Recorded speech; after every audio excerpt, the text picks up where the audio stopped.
So the anniversary of Charlie Kirk's death is coming up shortly. That'll be a year since Charlie was murdered. And I watched a video this past week of a bunch of drag queens, that's men dressed up as women, celebrating his death. They had a woman dressed up as Charlie,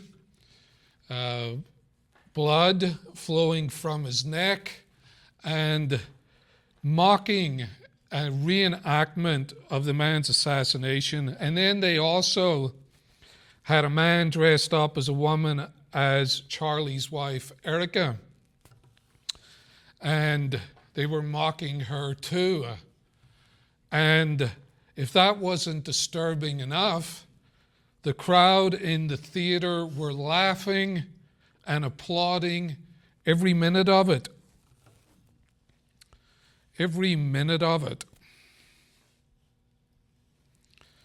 I've seen a lot of evil in my life. I grew up in the middle of a civil war. I've never seen that before. Wickedness. Meanwhile, in Massachusetts, they just passed a law that they can abort a child or murder a child. Let's not use semantics here. Murder a child up to 40 weeks. Shocking.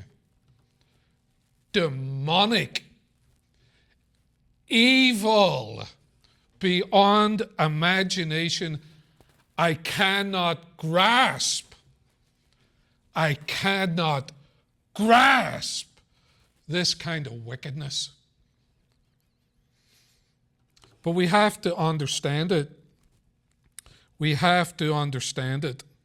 And Romans 1, God, through His Word, describes what we're dealing with here.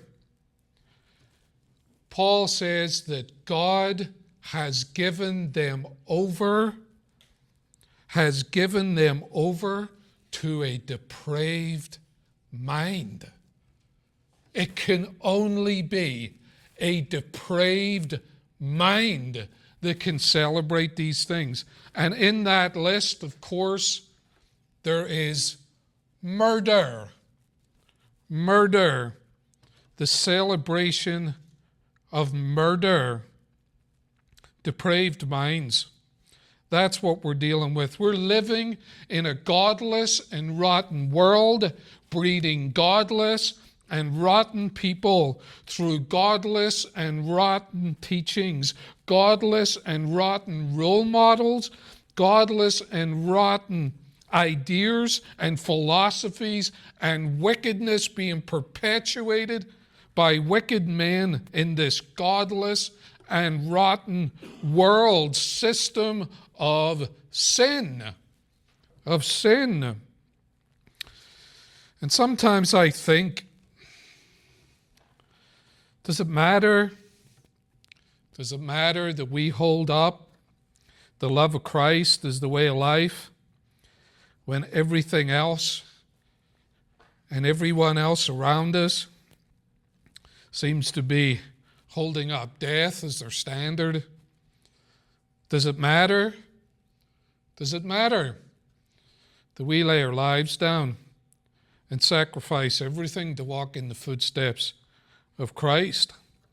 Well, Jesus answers that question for you and I.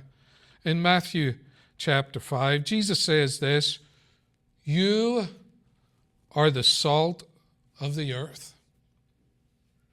You are the salt of the earth. Now, what does he mean by that?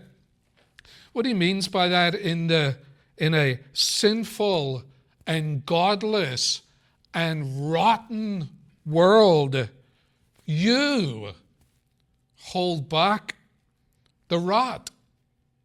The rot. The rot stops here. It stops here. The rot stops at us as a community of Jesus. It stops in our families centered on Jesus, in our marriages that are centered on Jesus, in our and my and your individual lives that are centered on Jesus. This rotten wickedness that we see growing in this country stops with us. It stops with us. See, according to Jesus, you're the first and last line of defense. I've said it before, I'll say it again. There's nobody behind us to hold back wickedness. We're it. We're it. They can make all the political programs, promise all the political solutions. They can have all kinds of education initiatives. They can do genetic exploration. They can have law reforms or whatever. But our standing up for Christ is the only defense there is to the wickedness in this world. It's us. It's us. You're and are together, because when he uses you there, it's the plural. He's not about the individual perfecting their spirituality. He's talking about God's people. Our standing up for Christ matters more than we can imagine. Our stand against evil.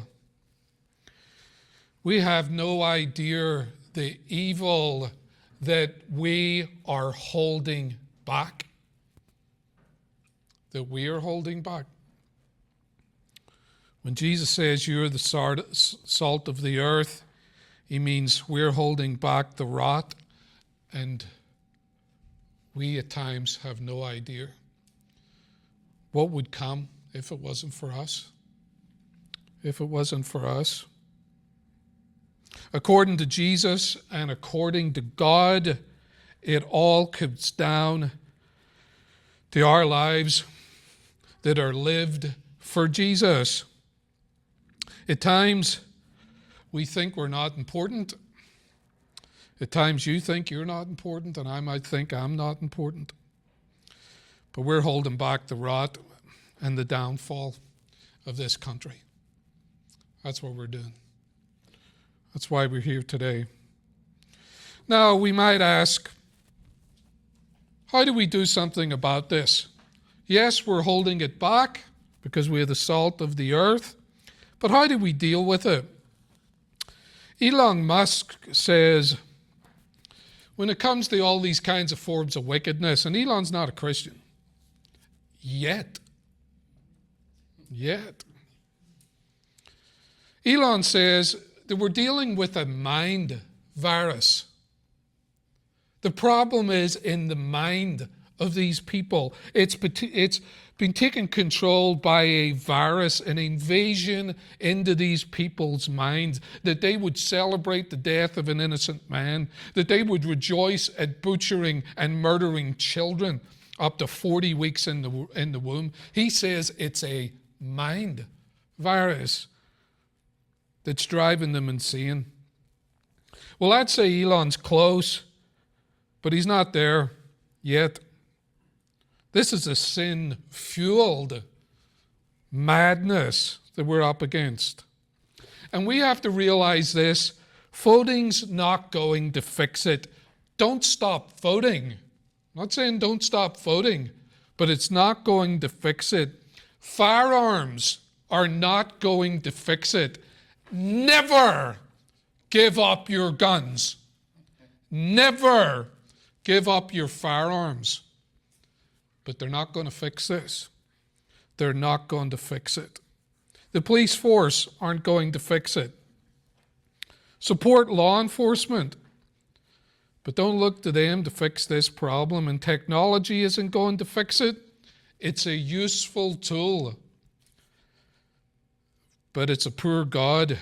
And throwing money at it, it's not going to fix it. And the last thing that will ever fix this is church. Church is not going to fix this mind virus. Remember this, it was church-going men that murdered Christ. So don't look to church to try to fix this. Elon hasn't grasped that this mind virus that he talks about, he hasn't grasped that there's only one solution to it, the antivirus, and that is the gospel of Jesus Christ. These people's minds need to be exposed to the gospel of Jesus Christ because there's no other cure for wickedness. C.S. Lewis says this: the most political thing you can do is tell your neighbor about Jesus Christ.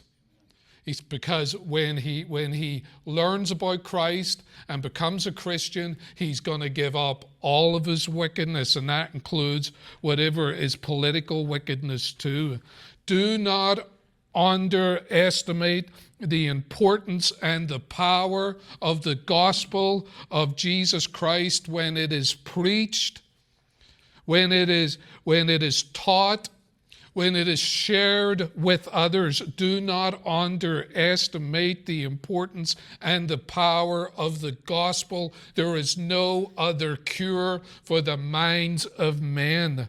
Preach the gospel. Fund the gospel of Jesus Christ. Unite around the gospel of Jesus. It's the only weapon we have against the wickedness that we're holding back. Throw everything behind the death, preaching of the death, the burial, and the resurrection of Jesus. There is no other cure for the sin virus but the gospel of Christ. I never really enjoyed Christmas. And then the kids came along, and of course you're going to do something for the kids and want to make Christmas a big deal. So we decided when they were much younger to throw a birthday party for Jesus at Christmas. And the decision was made that we'll get Jesus a birthday cake. And they're all excited about that. Then the great theological questions came up. How many candles do you put on Jesus' birthday cake? So now I'm in the middle of this theological discussion. Probably Morwena. Morwena was sharp and still is. She's sharp as a razor. So then we all decided, well, Jesus was born in a barn, so he probably doesn't care how many candles he has on his cake. So we went for one. What we'd do is we'd shut off all the lights in the house. I think we did Happy Birthday. I'm not sure. I can't remember that part of it. But then we had the birthday cake with one light on it, or one candle on it, and Connie would be in the other room, and it'd be pitch dark. I mean, you can't see each other. Can't see your hand in front of your face. And then she would light that candle on that cake and bring it in, and suddenly brightness came in. You could kind of see everybody around you. But then everybody else had a candle too. And from that candle, we'd light everybody else's candle. And then everything just, beautiful light. We could see one another. The kids loved it. Kids loved it. Of course, we'd talk through, get the scriptures out and talk about the birth of Christ and the light of Christ coming into the world. And we'd talk about this. We'd talk to the kids and say, Christ has brought light into our lives, into our home, and he's lit our lives up individually. Wonderful truths. Do you know, we can take for granted the Christian foundations of this country. We can take for granted the way of life that we have. That would be a mistake. We've taken for granted the dignity of human life. Thought we'd always hold on to that. The value of every person, every man or every woman, every child, including the one in the womb, being made in the image of God. We've maybe taken for granted law and order. common decency. But the world system that we're living in is slipping deeper into the darkness of death. And what's the solution to that present darkness? It's the light. It's the light. And according to Jesus, not only are you the salt of the earth, holding back the rottenness in this world, you are the light of the world. And he's talking about us. Us. Just like when we threw that birthday party for Jesus and that single candle came into the room and lit everything up, and then all of the other candles were lit from it and everybody could see each other and we had light in the darkness. That's what we are. That's what we are. When we come together as disciples and Christians in the church, the word church means assembly.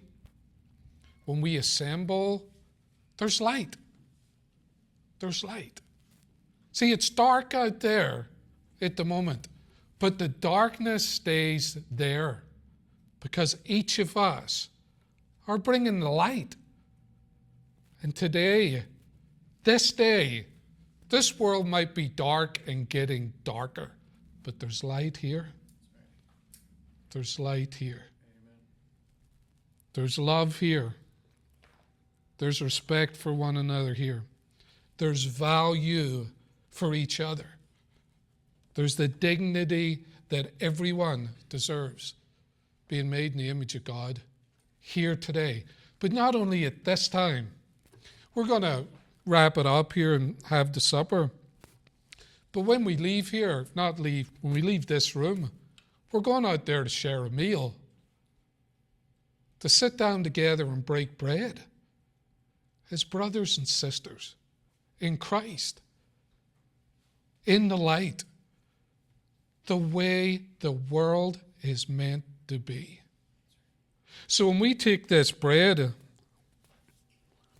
keep in mind, this is just the first bite in the meal we're going to have later. This is the first bite. And this is the cup as the first drink. When we drink together later, all of this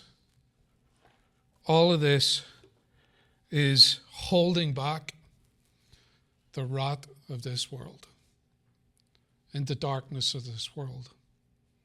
And all of this is because that the light of mankind came into the world 2,000 years ago, hung on a cross, died for our sins, poured out grace through his blood, and rose again on the third day, so that this light might continue to spread in this world through you and I, who are the light of the world.